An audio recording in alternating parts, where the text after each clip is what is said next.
న్యాయమును బట్టి అన్యాయంగా ఎవరిని చంపడండి, అన్యాయంగా ఎవరిని ఆయన ప్రాణం తీయడండి. న్యాయమును బట్టి తీర్పు తీర్చును. ప్రతి దినము కోపపడు దేవుడు ఒకడును మళ్ళని ఎడల ఆయన తన కత్తిని పొదును పెడతాడు. కత్తి విల్లు ఎక్కు పెడతాడు నీ మీద.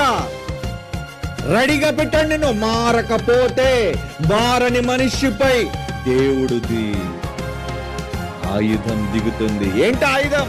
చాలా ఉన్నాయి ఆయుధాలు. వాని కొరకు మరణ సాధనములు. డెత్, మరణం. ఎలా?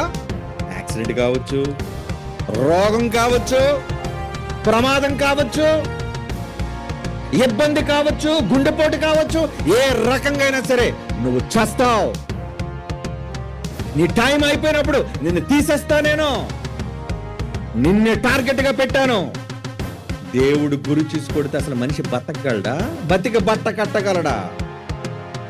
మారని మనిషిపై దేవుడు విసే ఆయుధం ఏంటది?